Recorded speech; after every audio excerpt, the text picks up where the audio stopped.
마가복음 6장 함께 보겠습니다. 14절부터 마지막 절까지 교독하겠습니다.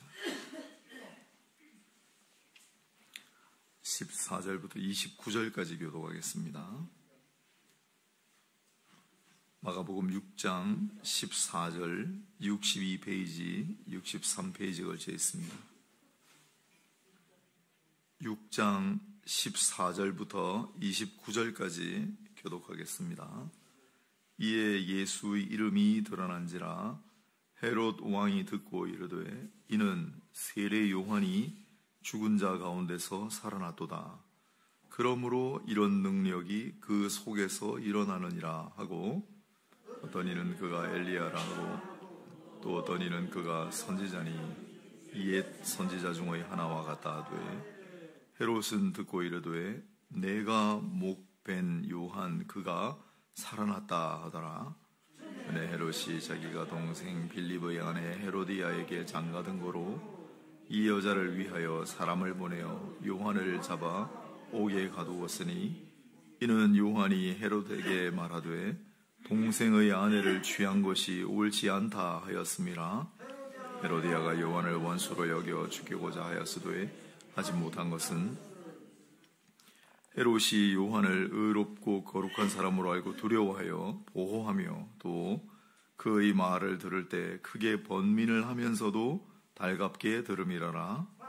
마침 기회가 좋은 날이 왔으니 곧 헤롯이 자기 생일에 대신들과 천부장들과 갈릴리의 귀인들로 더불어 잔치할세, 헤로디아의 딸이 친히 들어와 춤을 추어 헤롯과 그와 함께 앉은 자들을 기쁘게 한지라. 왕이 그 소녀에게 이르되 무엇이든지 네가 원하는 것을 내게 구하라, 내가 주리라 하고, 또 맹세하기를 무엇이든지 네가 내게 구하면 내 나라의 절반까지 나라도 주리라 하거늘.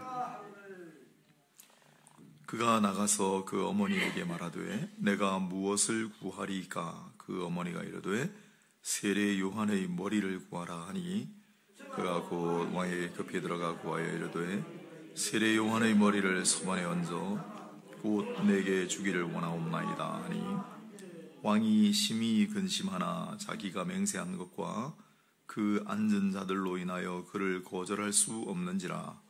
왕이 곧 시병 하나를 보내어 요한의 머리를 가져오라 명하니, 그 사람이 나가 옥에서 요한을 목베어 그 머리를 소반에 얹어다가 소녀에게 주니, 소녀가 이것을 그 어머니에게 주니라. 요한의 제자들이 듣고 와서 시체를 가져다가 장사하니라. 아멘. 세례 요한의 죽음 장면입니다. 세례 요한의 죽음 장면을 함께 묵상하면서 오늘 우리가 또 우리의 신앙의 본분을 한번 생각해보는 시간을 가지도록 하겠습니다. 먼저 14절을 보면 이에 예수 이름이 드러난지라 헤롯 왕이 듣고 이르되 이는 세례 요한이 죽은 자 가운데서 살아나도다. 그러므로 이런 능력이 그 속에서 일어나느니라 라고 말했습니다. 예수 이름이 드러난지라, 바로 앞선 본문은 어제 우리가 읽었던 거 12제자를 파송하는 장면인데, 12제자가 곳곳에 가서 예수 이름으로 귀신을 쫓고 많은 병자를 고쳤기 때문에 많은 곳에 예수 이름이 퍼졌다. 그 소식이 헤롯 왕의 귀에까지 들어갔습니다. 헤롯 왕은 우리가 알고 있는 그 헤롯 대왕의 아들로 갈릴리와 또한 요단 건너편 베레아의 분봉왕이었습니다.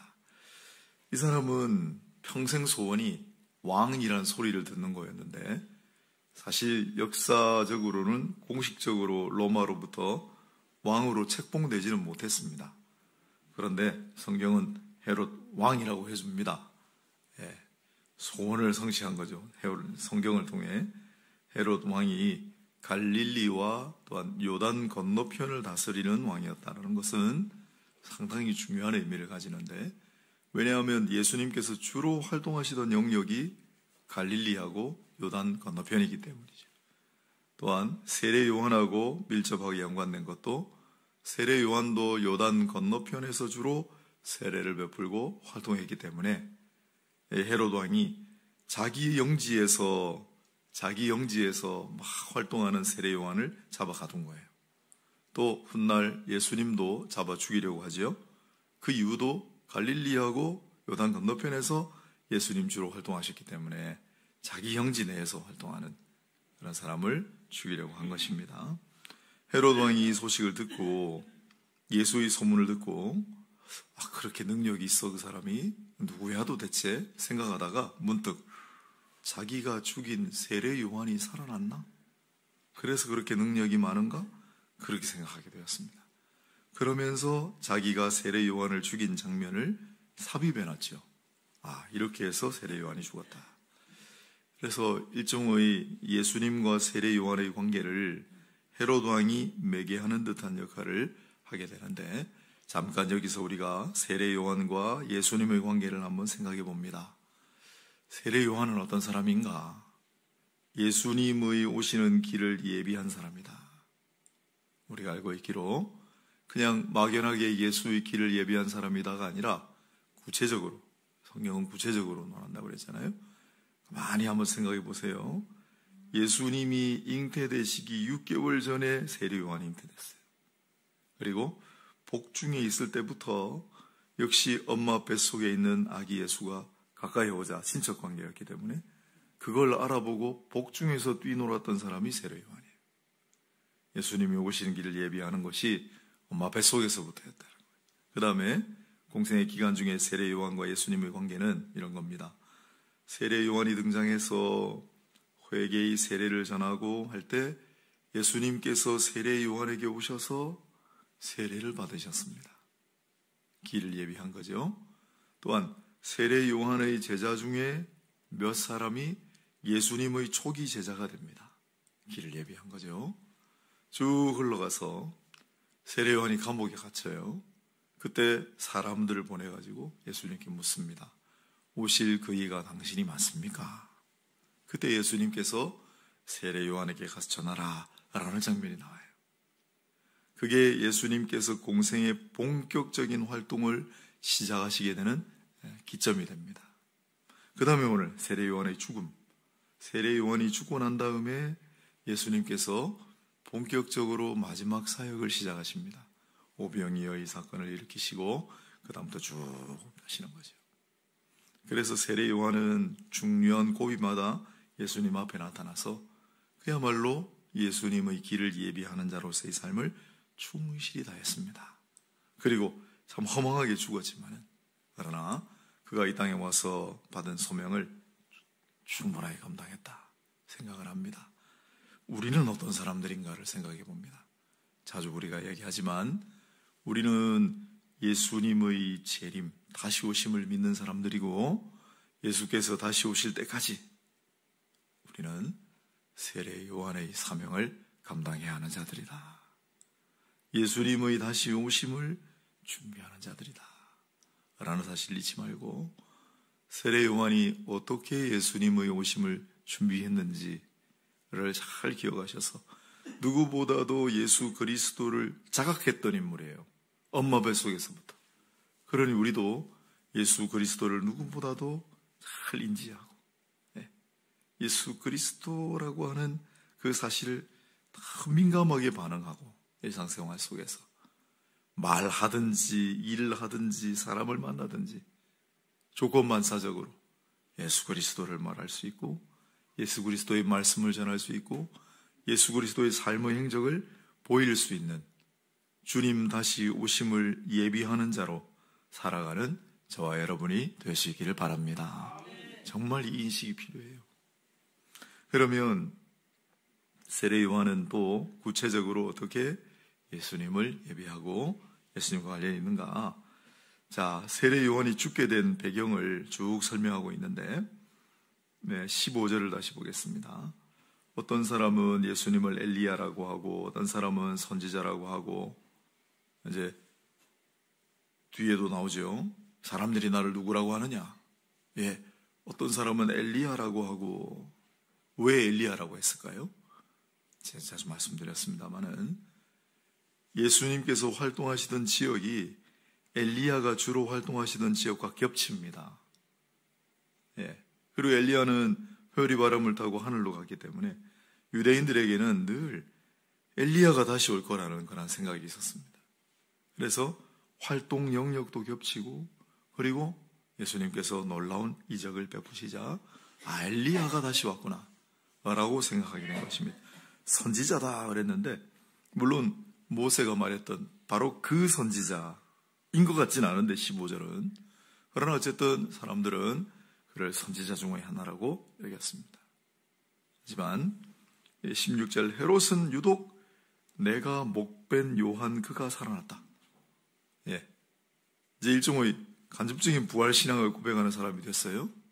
자기가 죽인 요한이 살아났다. 요한이 부활한 거 아니야 이거? 여기 생각해요. 여기 이제 중요한 점이 내가라는 단어가 중요해요.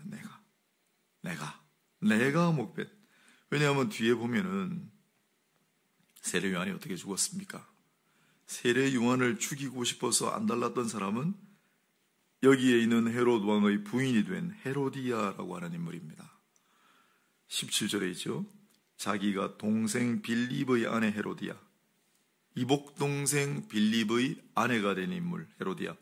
참 문제가 많은 여인입니다. 복잡한 여인입니다. 이 여인이 세례 요한에게 앙심을 품고 세례 요한을 죽이고 싶어서 안달이 났습니다. 그래서 호시탐탐 기회를 노리다가 이 헤롯 왕의 생일 때 딸을 무희로 가정해가지고 들려보냅니다. 이게 엄마가 할 짓입니까? 사실 22절에 보면 헤로디아의 딸이 친히 들어와 춤을 추어 우린 아무렇지도 않게 읽지만 저는 깜짝 놀랐습니다. 이건 당시에 무희들, 즉 춤추는 계집종들이나 하던 건데 이걸 왕의 딸에게, 자기 딸에게 이걸 시켰다고? 이게 너무 이상한 일이에요. 그러니까 세례 요한이 너무 미워서 그를 죽이고자 한다면 무슨 짓이든지 할 수 있는 여인이다. 야, 딸을 시켜가지고 이걸 했다고? 참. 그래서 딸이 들어와서 춤을 춥니다. 그럴 때 헤롯과 그와 함께 앉은 자들을 기쁘게 한지라. 그래서 딸에게, 야, 너 공주가 돼가지고 얼마나 이 아빠를 사랑하면 이렇게 체면도 부끄러움도 다 내려놓고 나를 기쁘게 해주었니? 야, 너 소원이 뭐냐? 내가 뭐든지 들어줄게. 이럴만 해요. 또 맹세까지 합니다. 나라의 절반이라도 달라 그러면 내가 주마. 야, 어떻게 또 이렇게 경솔합니까? 그래서 잠깐만 기다리세요. 그리고 들어가서 엄마한테 시킨 게 다 엄마니까. 그래, 헤로디아가 드디어 이제 올 게 왔구나. 드디어 이제 올 게 왔구나. 그래서 딸에게 시킵니다. 이게 또 딸에게 시킬 일입니까? 세례 요한의 머리를 달라고 해라. 그래 들어가가지고 그대로 시킨 대로 하고, 왕이 많은 사람들 앞에 공언한 게 있기 때문에 그래서 가서 세례 요한의 머리를 가져오라. 그래 근위병이 가가지고 머리를 잠수해가지고 가져온 거 아닙니까? 이렇게 허망하게 죽은 거죠. 그러니 세례 요한의 죽음에 깊이 관련된 사람 헤로디아인데, 헤로디아의 딸이 또 춤추고 목을 달라고 했고, 그러나 오늘 다시 돌아가서 16절을 보면 헤롯이 듣고 이르되 내가 목벤 요한이 살아났다. 내가라는 말이 강조되어 있어요. 오늘에 내가 요한을 죽였다. 그래서 이 헤롯 왕하고 나중에 그 빌라도 총독하고 비교를 하는데 빌라도 총독보다는 이가 나아요. 빌라도는 끝까지 자기는 책임이 없다. 내 손에 피가 묻지 않았다. 나는 책임 없다 라고 했다가 사도신경에는 세례 요한을 죽이고 예수님을 죽이려고 했던 헤롯이 아니라 빌라도 이름이 올라가는, 빌라도보다는 조금 나아요. 내가 요한을 목베었다. 가책, 양심이 있는 사람이에요. 이 사람은 조금 이따 보겠지만 아무튼 그렇게 해서 요한이 죽었습니다만은, 그러면 왜 그렇게 헤로디아가 요한을 미워하게 됐는가? 그게 이제 아까 소개했지만 헤롯이 멀쩡한 부인을 놔두고 자기 이복 동생의 부인을 아내로 취하는 율법도 어기고 인륜적으로도 못할 짓을 했기 때문이에요. 그 결과 이게 얼마나 아무렇지도 않은 일 같지만은 그 헤롯 원래 왕의 부인 아라비아 왕의 딸이었습니다. 친정으로 도망가 버렸어요. 억울해가지고. 가가지고 아빠한테 분하다고 막 아라비아 왕이 화가 나가지고 전쟁을 일으켰어요. 그래서 이 유다하고 싸워가지고 엄청난 희생을, 도대체 이게 뭐 하는 짓입니까? 아무튼 그렇게 인륜에 반하는 율법을 어기는 그러한 일을 했는데 아무도 거기에 대해서 얘기하지 않아요. 누구도 말하지 않습니다. 잘못된 일이라는 사실을. 왜요? 말했다가는 당장 잡혀 죽임을 당하는 그런 시대였기 때문에. 그때 홀로 외치는 자가 있었습니다. 그게 세례 요한이었습니다. 왕이여, 당신이 잘못했어. 당신은 율법을 어겼습니다. 당신은 인륜에 반하는 행위를 저질렀어. 당신 하나의 경솔한 행동 때문에 전쟁이 나고 이 무고한 생명들이 이토록 많이 희생을, 어떻게 책임을 질 거예요? 라고 혼자 얘기했어요. 자, 세례 요한을 성경은 어떤 사람이라고 얘기합니까? 광야에 홀로 외치는 자라고 했습니다. 이사야 58장 제가 참 좋아하는 본문인데 거기 보면 너희는 외치라 라고 얘기해요. 어디다가? 광야에서 외치라. 그게 세례 요한의 사명이었던 거죠.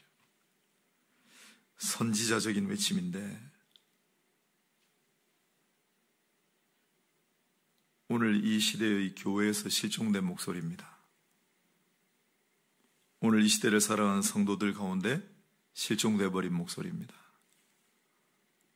불의한 거 하고 잘못된 것을 잘못됐다고 외치고, 더 근본으로 돌아가면 잘못된 것을 분별할 수 있는 지각과 그걸 깨달았을 경우에 잘못됐다고 분연히 말하는 이 선지자적인 외침이 실종되고 증발된 시대를 우리는 살아가고 있습니다.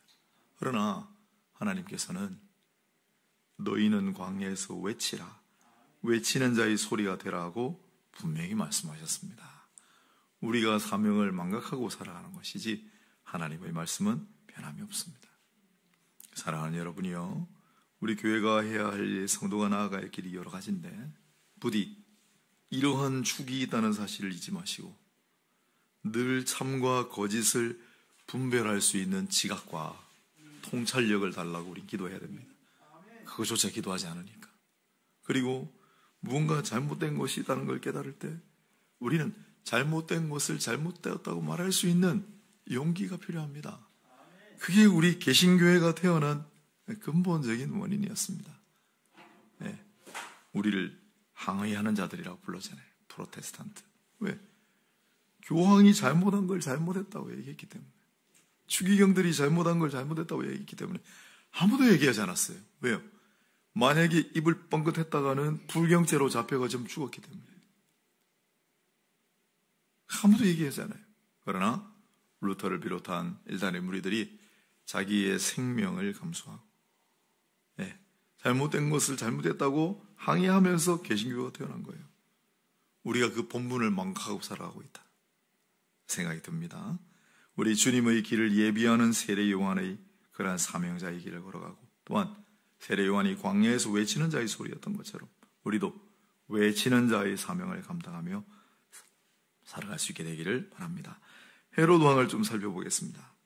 헤롯 왕은 양심이 있는 사람이에요. 양심의 가책을 받는 사람이, 내가 세례 요한을 죽였다, 자기가 죽였다고 하잖아요. 그러나 경솔한 사람이었습니다. 그리고 하나님의 말씀을 두려워할 줄 알았어요. 20절을 보면 요한을 의롭고 거룩한 사람으로 알고 두려워하여 보호하며 그의 말을 들을 때 크게 번민하면서도 달갑게 들었다. 그러나 불완전한 회개예요. 어정쩡한 믿음이에요. 희미한 의식이에요. 모든 것이다. 확신이 없어요. 그래서 결국은 비극의 길로 걸어가고 말았습니다. 그는 세례 요한이 죽음을 당했을 때 마음속으로 슬퍼했어요. 마음속으로 슬픔의 눈물을 흘렸을지 모르겠어요. 그러나 이런 얘기를 합니다. 슬픔이 언제나 거룩하지는 않다. 눈물이 언제나 다 신성한 것은 아니다. 잘 들어보세요. 어떤 사람은 죄 때문에 슬퍼하지만은 어떤 사람은 의심 때문에 슬퍼한다. 어떤 사람은 부정한 이익을 취했다고 눈물을 흘리지만 어떤 사람은 부정한 이익을 취하지 못한 것 때문에 억울해서 눈물을 흘린다. 어떤 사람은 친구를 잃고 눈물을 흘리지만 어떤 사람은 재산을 잃고 눈물을 흘린다.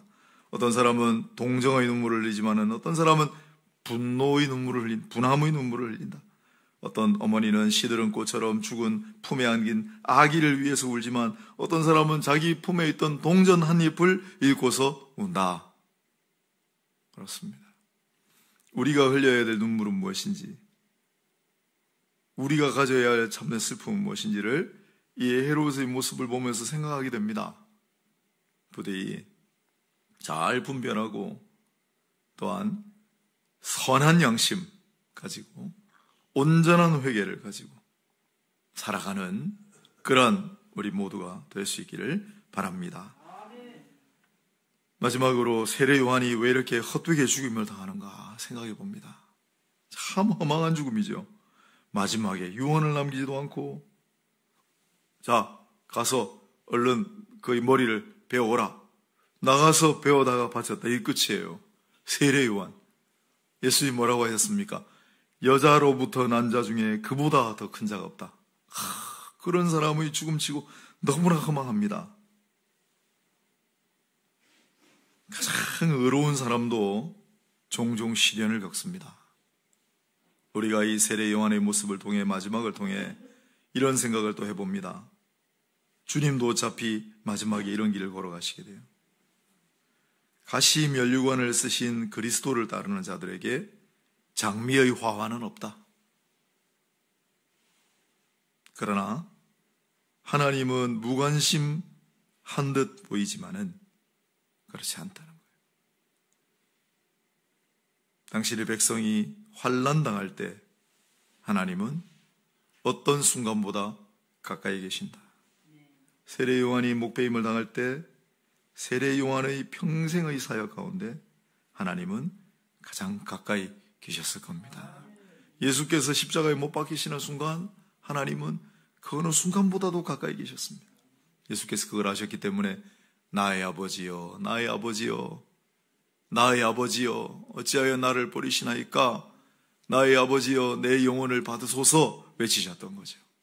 우리가 때로 억울함을 당하고 때로 종종 시련을 겪어도 장미의 화환이 아니라 가시 면류관을 쓰고 아픔의 길을 걸어도 하나님 내게 무관심하시지 않고 나를 결코 버리시지 않았으며 내게 멀리 있지 아니하시고 내가 아픔과 어려움의 시간을 겪고 가는 그 순간에 어떤 순간보다도 나와 함께 가까이 계신다라는 사실 잊지 말고 늘 세례자와 요한의 사명, 세례자와 요한의 길을 걸어가시는 저와 여러분이 될 수 있기를 바랍니다.